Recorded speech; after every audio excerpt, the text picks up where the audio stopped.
Welcome to our second joint video between SIX and Alveo, discussing new and exciting ways to look at ESG data. Today, Boyke Bouweleur, Strategic Solutions Director at Alveo, and Tanya CJ, Founder and CEO at Orenda, will discuss how social media offers real-time data that can help investors to gain a deeper understanding of traditional news, assist in validating ESG ratings, and can add emotions as an influential factor to financial models, multi-factor models. I know Boyke has been looking forward to this conversation with Tanya. With his extended experience in risk and data management, he truly understands the importance and value of good data, in particular in ESG data. Boyke, I hand it over to you.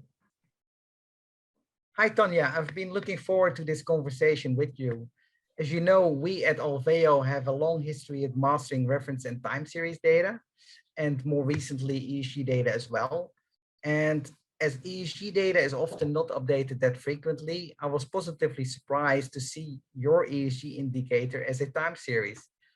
I was especially surprised at how frequent that time series was. So it seems Orenda and SIX have taken a different approach to ESG. And I was wondering if you could tell me more about that.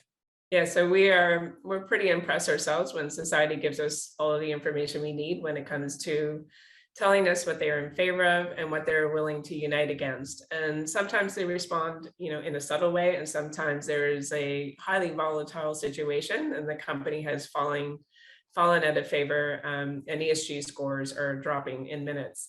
That's why time series, is so sweet. You can see subtle declines and sudden erosions followed by quick recoveries.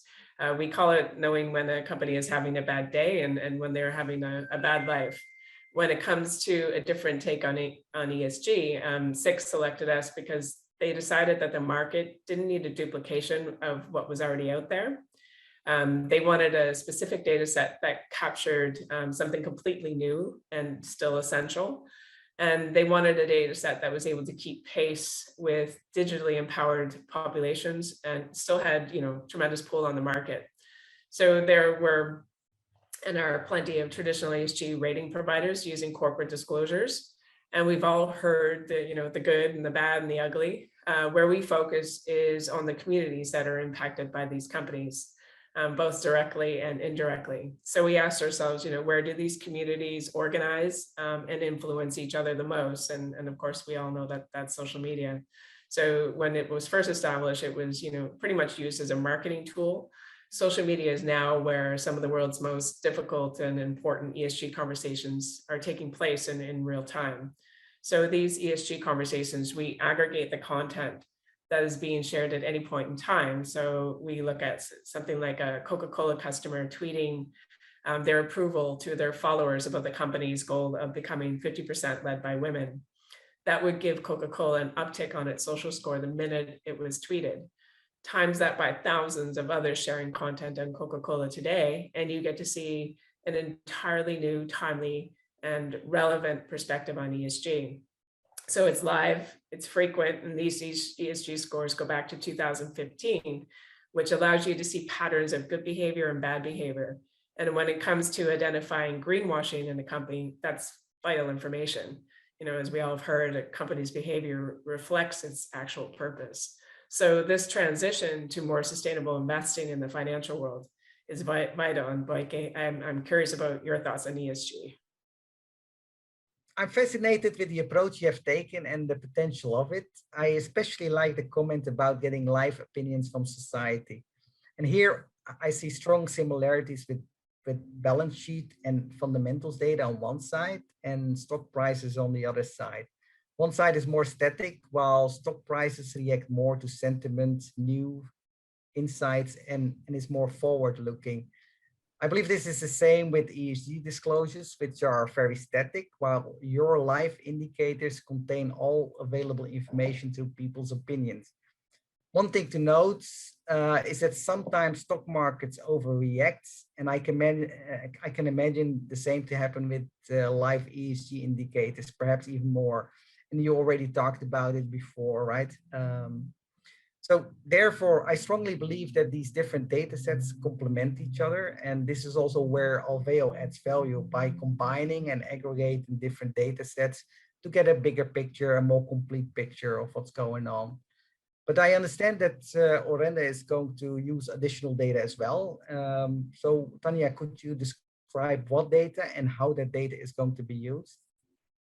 Sure. So when we created the technology, our mandate was to prove that the traditional financial world was closely connected to society. And that made sense when we were established in 2015, but definitely that connection has intensified in recent years.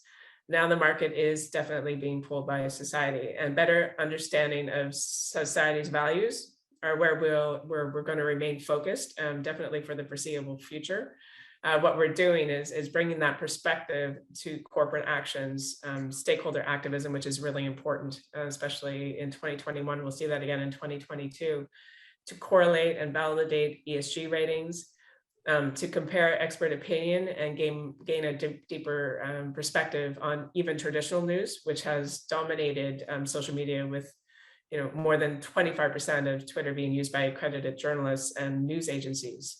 It's become its main source of communication. So to take all of this data, turn it into scores that can speak directly to fundamental data, and your financial modelers, they're going to be able to include emotion as an influential factor in things like their multi-factor models. It's not that it isn't an influence on the market. Emotion simply wasn't quantified in areas that were really important to society. So with ESG and social media combined, that insight is now ready for interpretation.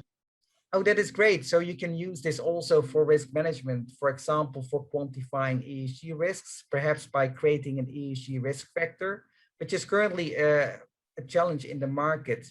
I think that would be a great topic for our next conversation. Don't you think so, Tanya? Absolutely. Tanya and Boyke, thank you so much for this very insightful conversation. It sounds like we'll be hearing more from you in the near future.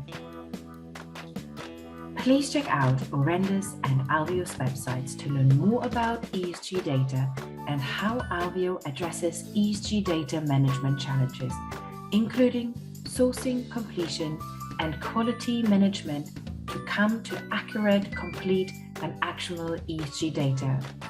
You will also find our other clips from this series on the blog of the Alveo website. Thank you very much for watching our video. We hope to see you soon.